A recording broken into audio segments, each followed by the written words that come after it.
Assalamualaikum warahmatullahi wabarakatuh. Waalaikumsalam warahmatullahi wabarakatuh. Ya, berjumpa lagi dengan Bu Prima Dan juga Bu Hermin. Ya, kita akan belajar tentang wawancara yang bagian kedua ya Bu Hermin. Iya, betul. Ya.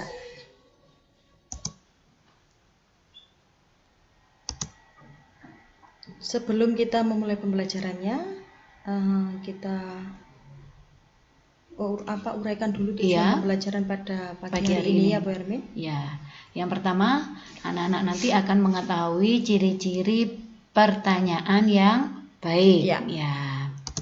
Yang kedua, mengetahui cara menulis laporan hasil wawancara.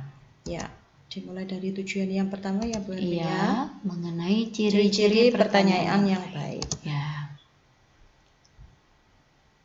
Salah satu ciri pertanyaan yang baik yaitu jika pertanyaan itu jawabannya bukan iya dan tidak. Ya. Contohnya, bisakah Bapak memberikan contoh hasil pertanian Bapak? Nanti jawabannya cuma iya, bisa. Nah, itu termasuk bukan pertanyaan yang baik anak-anak. Meskipun kalimatnya sudah sopan dan sudah baku ya Bu Prima. Ya, betul sekali Bu Hermin. Yang berikutnya adalah menggali lebih banyak informasi. Ya. Jadi pertanyaan yang ada pada pertanyaan wawancara tersebut harus lebih banyak menggali informasi. Contohnya kalau seperti punya Bermin tadi, harusnya pertanyaannya seperti ini. Apa saja hasil pertanian yang Bapak miliki dari pertanian Bapak. Nah, seperti itu. Jadi nanti pasti uraiannya lebih banyak ya Bu Prima. Betul sekali. Jadi tidak sempit atau sedikit dalam menjawabnya ya Bu Hermin. Ya. Yang berikutnya diawali dengan apa, siapa, di mana, kapan, mengapa, dan bagaimana. Atau kemarin kita sebut adik Simba. Ya. Jadi seperti itu. Jangan tiba-tiba hasil pertanian tahun ini mencapai, nah seperti itu, bingung nanti. Ya, jadi narasumbernya juga pasti kesulitan untuk menjawabnya. Ya, jadi yang benar harusnya yang betul berapa hasil pertanian Bapak pada tahun ini. Seperti itu. Ya, yang keempat, pertanyaan fokus atau tepat sasaran. Ya, jadi kalau yang ditanyakan mengenai pertanian misalnya, fokus tentang pertanyaan itu. Betul sekali. Kalau memang tentang perdagangan berupa misalkan penjualan bakso, berhubungan dengan pembuatan dan penjualan bakso. Ya. Berikutnya menggunakan bahasa yang benar karena mengingat bahwa pertanyaan ini akan kita sampaikan kepada narasumber. Jadi bahasa yang digunakan harus yang benar, yang baku, yang sopan. Betul. Dan sesuai dengan ejaan. Paling tidak misalkan anak-anak tidak boleh menggunakan kata aku, tetapi saya. Nah, seperti itu. Kemudian antar pertanyaan harus berkesinambungan. Misalnya tadi mengenai perdagangan bunga misalnya pedagang bunga. Jadi bertanya harus berkaitan. Misalnya mulai dari bunga apa saja, terus variasi jenis bunganya itu apa. Misalnya ada mawar, ada anggrek, terus mawarnya apa saja, anggreknya apa saja. Jadi berkesinambungan, kemudian kok bisa hasilnya sebanyak ini, bagaimana Ibu merawatnya. Betul. Seperti itu. Jadi harus berkesinambungan antara pertanyaan satu dengan pertanyaan yang lain. Kemudian sesuai dengan topik. Jadi kalau memang dari narasumbernya itu yang berhubungan dengan yang Bu Hermin jelaskan tadi, misalkan tentang perkebunan yang berhubungan dengan perkebunan anggrek, berarti yang ditanyakan juga sesuai dengan yang dibicarakan atau sesuai dengan pertanyaan-pertanyaan tersebut berisi tentang perkebunan anggrek. Seperti itu ya Bu. Seperti itu. Nah, kemudian setelah kita melakukan wawancara, pasti ada hasil yang harus kita laporkan. Betul sekali. Dan hasil itu bisa secara lisan maupun tertulis. Tetapi biasanya memang harus dibuat laporan secara tertulis. Lalu apa saja dan bagaimana cara membuat laporan hasil wawancara. Ya, yang pertama adalah latar belakang ya Bu Hermin, menuliskan latar belakang. Ini anak-anak juga bisa membacanya di buku tema 3 ya Bu Hermin ya. Yang pertama adalah menuliskan latar belakang, menuliskan alasan melakukan wawancara. Yang dimaksud latar belakang seperti itu. Jadi alasannya. Kenapa melakukan wawancara. Contohnya. Ini contohnya ya Bu Hermin ya. Kami siswa kelas 4 mendapat tugas untuk melakukan wawancara tentang tumbuhan dan hewan kepada masyarakat di sekitar tempat tinggal kami. Nah, itu salah satu contoh latar belakangnya. Kalau sudah, yang kedua kita tuliskan maksud dan tujuan dilakukan wawancara. Jadi dituliskan maksud dan tujuannya itu seperti apa.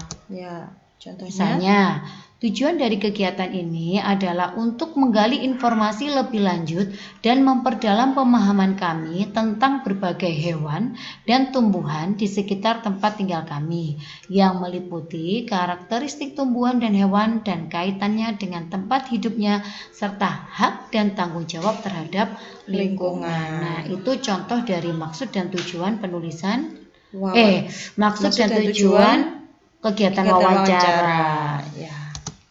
Yang berikutnya, yang ketiga adalah topik wawancara. Menuliskan topik wawancaranya, contohnya adalah tumbuhan dan hewan di sekitarku. Kemudian yang keempat, jangan lupa untuk menuliskan waktu dan tempat kegiatan wawancara itu dilakukan. Contohnya, wawancara ini dilaksanakan pada hari Sabtu, tanggal 19 November 2016, waktu pukul 8 sampai dengan 9, tepatnya di Kampung Mekarjaya. Contohnya seperti itu.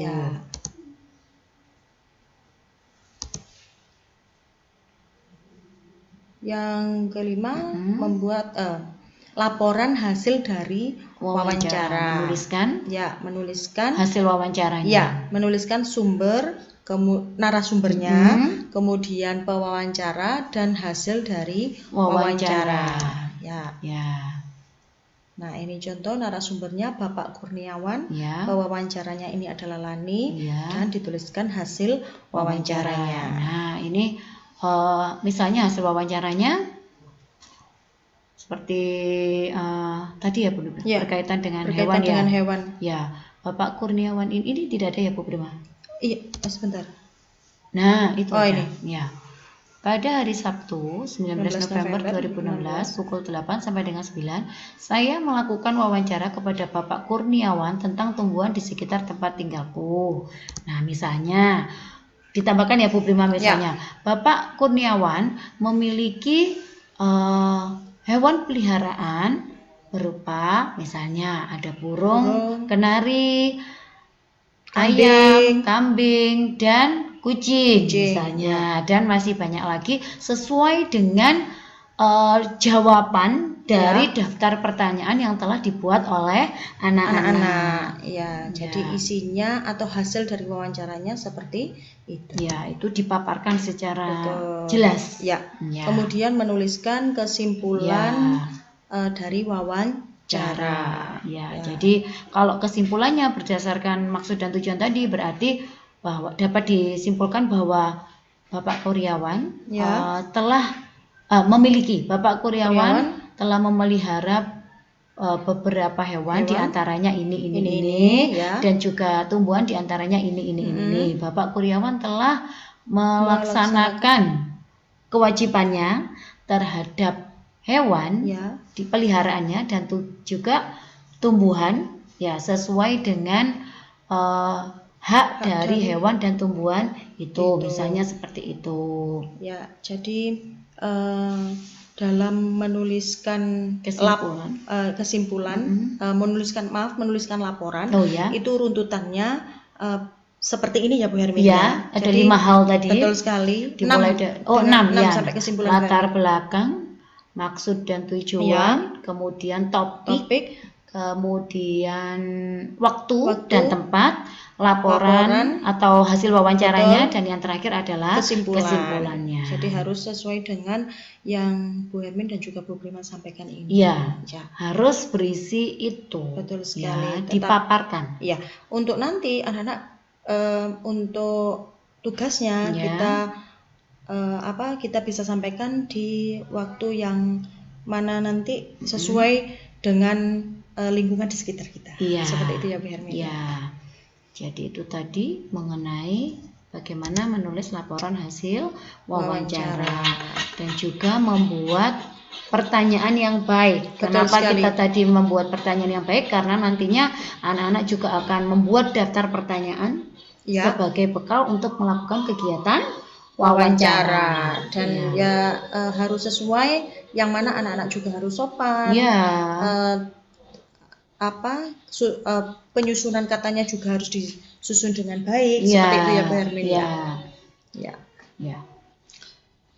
Ilmu itu bukan yang dihafal, tapi yang memberi manfaat.